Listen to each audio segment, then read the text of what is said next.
exciting. For the first time since the summer, Julia and I are together to record our podcast. In one space. In one space. So we are going to have a nice dinner together after this, but we're just keeping our distance and keeping it safe, but we are really excited to be together. So welcome to our podcast, The Greatest Myths. We are colleagues at a yarn shop in Amsterdam, and we've started doing this as a way to further explore our love of crafts and our friendship. Yes! So Julia, I know that you released a pattern this week or last week? On the 8th actually, because it's called Vinnie, the Vinnie sweater, and it's named after Vincent, my husband, and his birthday is on the 8th. So then I released it. It's a float catching free pattern because the maximum distance between the stitches of different colors is 4, and you can do that without floats. And so it's actually a pretty easy one. A nice beginner friendly. Yes, yeah. And it's my first pattern that has, that comes in 2 versions, in a male and a female version. And I was thinking a lot, like, what is actually the difference between the male and the female version? Because what's a standard male and a standard female body? And it's open to whoever, for whoever it works best. I think so, yeah. And yeah, so I also figured out that it's a nice thing for people who maybe feel neither on the complete male or female spectrum, and who can just figure out which sweater works better for them. Yeah. And it's called Vinnie because that could be a nice name for a woman too, I think. Yeah. And you tend not to put shaping in the body of your sweaters, do you? No, but I give possibility to add more stitches here, and of course you could take out stitches. For my own body it works the best. I know that a lot of my colleagues like to have it shaped, especially if it's worn more tighter. But I always make most of my patterns are, or actually all of my patterns are, oversized things. So then it's just nicer if it goes straight down. Yeah. But no, you don't need to think about anything when you're knitting the body. Exactly. Right on. Yeah, exactly. But that's a very easy thing to change. It's as easy as shortening the sleeves. So. Yeah. So that's the Vinnie sweater. Congratulations. Thank you. Yes. So what are you working on? Well, I know that the Vinnie sweater you did in the De Rerum Natura Ulysses. I am also working on something in De Rerum Natura Ulysses. It's sort of a shared passion of ours. Yeah. It's a very nice yarn. It's such a nice yarn. It's so delicious to knit with. So I am working on my Matilda sweater, which is a pattern of Julia's, which she named after me, one of the great honours of my life. To keep myself motivated, I don't always follow the exact orders of the sweater construction, so I split the sleeves, I knitted a bit of the body, and then I have picked up the sleeve and almost finished the first sleeve. Once that's done, I'm going to move on to the collar, which I'm going to change a little bit from your pattern because I think you had just a roll collar on the Matilda. Yeah. I like a folded hem ribbed collar, and I've decided that my provisional cast on had this fiery pink scrap yarn that I used, and I'm a little bit taken with that, so I'm going to put a little pinky pop on the inside of my collar just for something fun, and I'll put obviously the same pink pop on the inside of the sleeves and the hem. And why do you do that too? I feel like it's like a little bit of a couture finishing.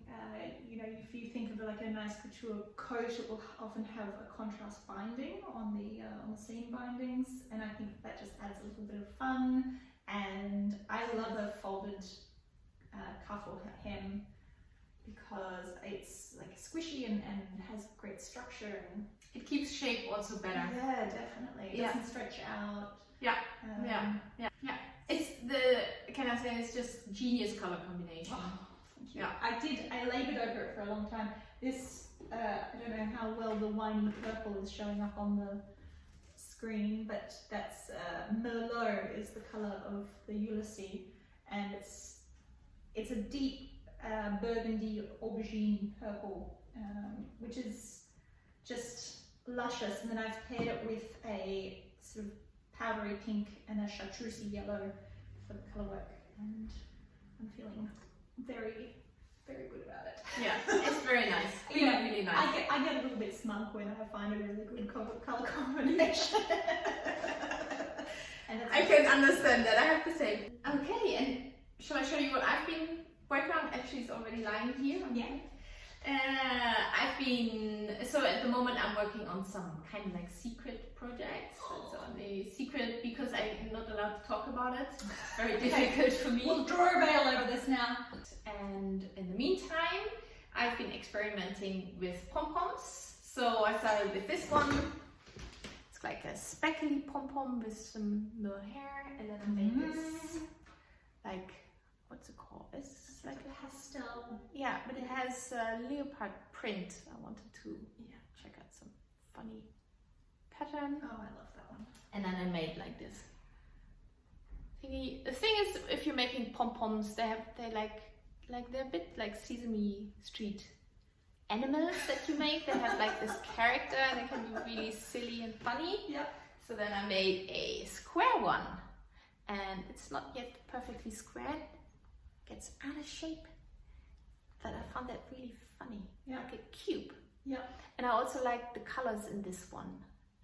It's white and some pastel-y, but also some poppy contrast colors. So you can almost like a face in there too. Yeah, exactly. Yeah, and it's difficult to construct when you make them. Yeah. So I'm not yet there. But have you seen the book of Japanese Pom Pom Animals? Yeah, it's amazing. Yeah. It's amazing. We'll put a link to it. Yeah. It's pom pom artistry to another level. These soft faces, these blush.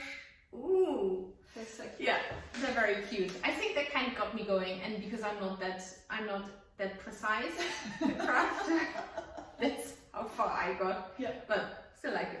And then I made this weave. It's on a stick that I found in the woods on a Sunday walk, and then I had some macrame organic. No, it's not organic, it's recycled cotton. And I took from my stash. This is also Dutch yarn, the same colors actually that you saw. Yeah, I think that's exactly the same colors as I used in my sweater. Yes. At the moment, what's your favorite feed or inspiration? This is such a hard question. Every time we record, it takes me a long time because I've got so many that I love. But this time, I am going to focus on shiny superhero Shin Knudsen, who's a Norwegian designer, and her work just makes me unreasonably happy. She has an amazing way with intarsia, a fantastic colour sense. She's a badass feminist and advocate for racism or anti-racism work and diversity and inclusion, and not just talking the talk, but actually doing meaningful things to make a difference in our community. So I find her a really inspiring writer as well as an inspiring designer. And she's recently released a kids pattern. It's a very happy, smiley face, which is across the whole sweater, and then these little pockets where the cheeks go up. So good for Yeah, it's a lovely idea. Yeah, sweet. Yeah. How about you? So for me it's the same thing. It's always difficult to pick one, but we have lots of episodes to go. That's true. That's true. And so for today I've picked a US knit designer. She's also an apparel designer for Converse. Her name's Lindsay Dagan, and she has a website which is called dagan.us. Yeah. And and she's also on Instagram, degan.qs. I came across her work and made this shawl. It's a mixture of intarsia and patchwork. It's so cool. And it's very cool, it's very different. I love that border too.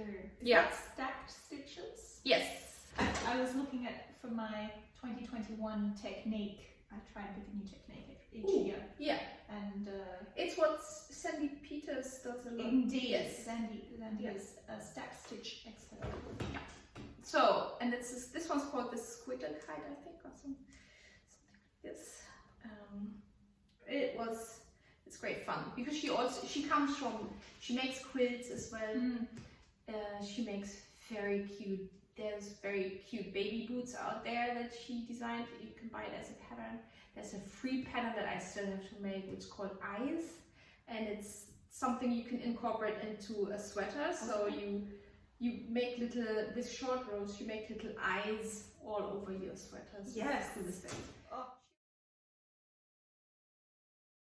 That during Christmas, I think most of us watch a lot of TV. That's true. So I have. It's the season, you know, it's that time, I think the quiet time after, certainly for my family, after Christmas, but before the new year. Don't want to go out of the house, you just want to quiet, enjoy each other's company, eat all the leftovers, that sort of cozy time. Yeah. And we watch a lot of TV and a lot of movies. We watch a lot of movies, and a lot of movies come by every year. And we thought, okay, let's pick our favorite 3 knit sweaters in movies. Yeah. Okay, so the first one that occurred to me was the Chris Hemsworth sweater in the movie Knives Out. I know this kind of caused a bit of a internet sensation when Knives Out came out earlier this year or late last year. It's a white classic cable knit Aran, very Sexy. very sexy. It's very sexy. It's got Chris Hemsworth inside it. Of course, you know, he fills out a sweater. And it's just the right amount of worn out and Yeah, it's got that sort of rough edges. The collar is starting to fray. Yeah. It's a fishing sweater that's been used. So that was my number 1. Good choice. My second one is from a TV series. That's a little bit of a cheat. It's from the TV series I Am Not Okay With This, and it was a cardigan worn by the mother in the series. It's a beautiful emerald green lace, all over lace pattern cardigan, and this one was one of those movies or one of those TV shows that I paused and I took lots of screenshots and I wrote down in my little project notebook how I think I would reinterpret it and make it for myself, and then along with all of the other fantasy sweaters that I have in my life, that's sort of pushed to the side.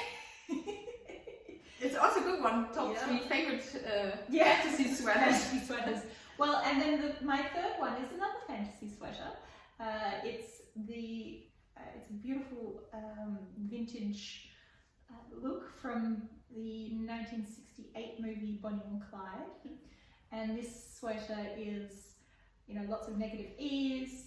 It's got a ribbed pattern all the way through, and then at the hem and the cuffs, it's a 3/4 length sleeve. It's got a cable pattern. The rib turns into a cable pattern, and it's sort of almost like a smocked effect. And I've been swatching to work out how I can't quite get the smocked quite as textural as it is in the sweater pattern. So Yeah, you can look at Susan Crawford's patterns. yeah, that's a good idea. She might have some Ideas and some techniques. similar ones.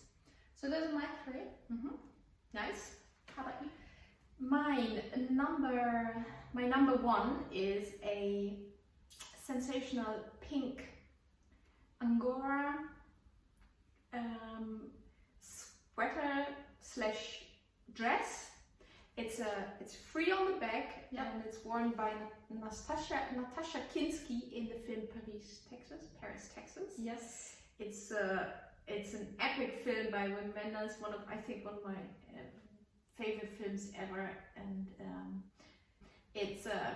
she's wearing it in a scene when she's kind of like she's lost, and she's wearing this sweater and has blonde sort of peroxide hair, and it's a very fluffy sensation. The halo. Yes. Yeah.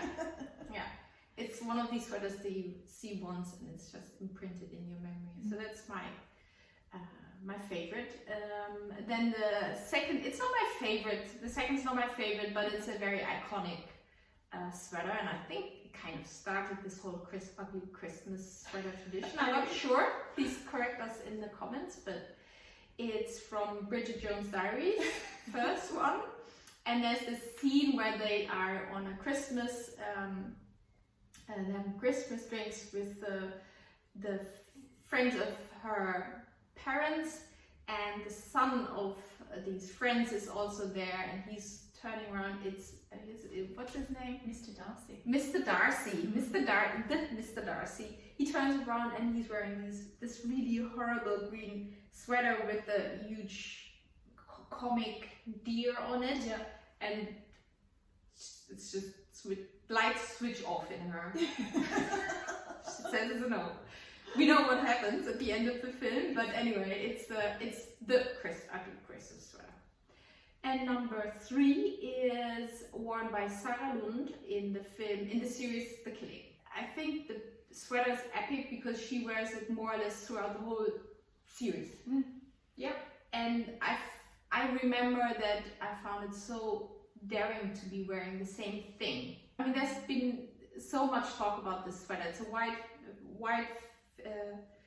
Faroe Island sweater with a kind of like with a color work here. It's kind of color work, black and white, and it got a sensation. People wanted to have that sweater, and they were reproduced. And she picked that sweater. Okay. Yeah. The actress picked it. Yes. That's and the idea was to represent a different kind of woman. Yeah. You know, a lot of detective women, they come in suits to appear tough and strong and maybe sexy also, and she chose a sweater to show that this character Sarah Lund is a real person and looking for different things. And very nice. Well, I think that wraps us up about now. Yeah. We should probably go put the chicken in the oven. We should put the chicken in the oven. That's what we're going to do, and then we'll eat it together. We hope that all of you will stay safe and have a good time, good Christmas season, however you are celebrating it. Happy holidays and happy new year, and we'll see you back in 2021. Yeah, My goodness.